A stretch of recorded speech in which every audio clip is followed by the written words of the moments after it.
Saudara, trend aliran trafik antara perkara yang perlu diambil tahu pengguna yang ingin pulang ke kampung halaman. Ya, untuk perkembangan lintas langsung trafik semasa, kita bersama Ashraf Zuhairi yang kini berada di Lembaga Lebuhraya Malaysia LLM Bangi. Silakan. Baman.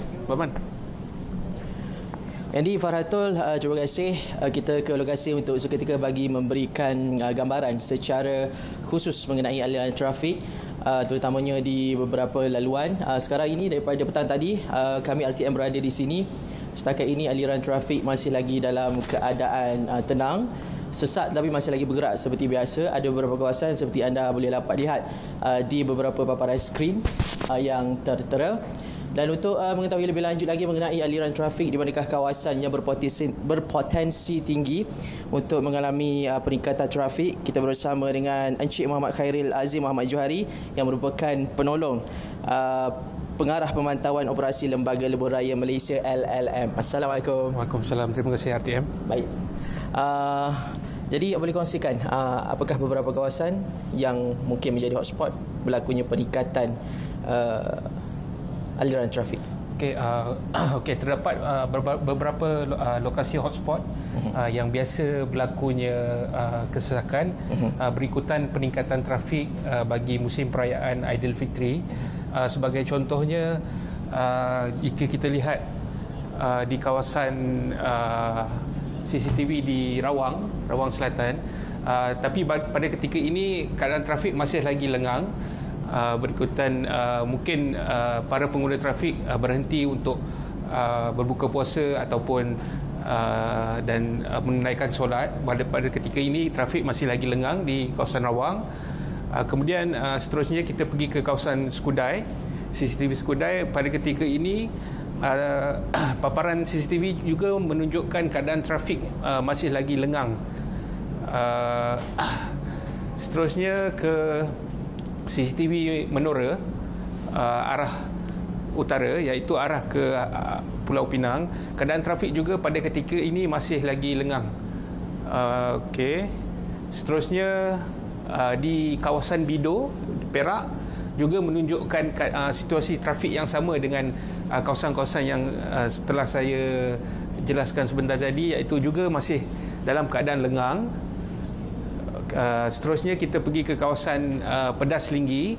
Dapat dilihat keadaan trafik masih juga lengang, iaitu paparan ini menunjukkan aliran trafik ke arah selatan, iaitu ke arah Melaka, dan yang ini adalah ke arah utara, iaitu mahu ke arah Kuala Lumpur. Juga menunjukkan keadaan trafik masih lagi lancar pada ketika ini.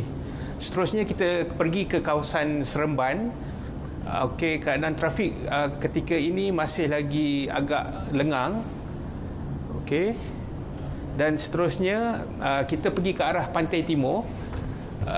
Dapat dilihat okey, di kawasan Genting Sempah trafik meningkat sedikit berbanding pada petang yang tadi.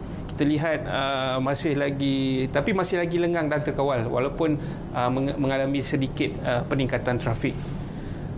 Di kawasan Plaza Tuan Gombak, iaitu arah ke Pantai Timur, juga menunjukkan keadaan trafik masih lagi terkawal pada ketika ini, dan keadaan trafik masih lagi terkawal dan juga kuranglah pada ketika ini. Dapat disimpulkan pada ketika ini, iaitu pada waktu ini, pada jam 8 malam ini, trafik masih lagi terkawal.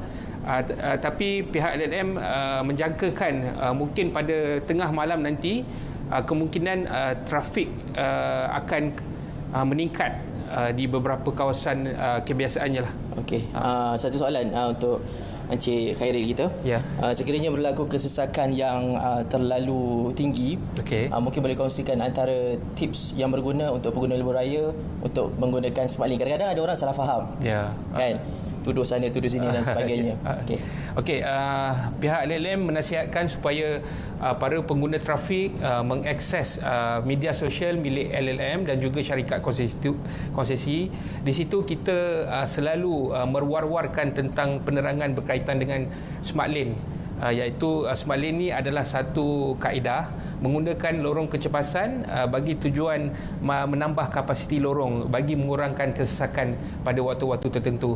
Dan untuk pengetahuan pada tahun ini pihak LLM dan konsesi Plus khususnya akan melaksanakan smart lane di 18 lokasi tertentu yang berbeza tarikh dan masanya. Dan para pengguna trafik boleh mendapatkan maklumat itu di media sosial pihak LLM dan juga Plus. Okey, baik. Terima kasih kepada Encik Muhammad Khairil Azim Muhammad Johari, Penolong Pengarah Pemantauan Operasi Lembaga Lebuh Raya Malaysia LLM yang sudi bersama dalam siaran berita perdana pada malam ini. Kepada yang sedang buat persediaan pada malam ini, hati-hati dalam pemanduan. So kita dah tahu perkembangan semasa di LLM. Selepas ini kita nak bersama dengan rakan sukan saya di Melaka bersama dengan Nurul Ashikin. Silakan.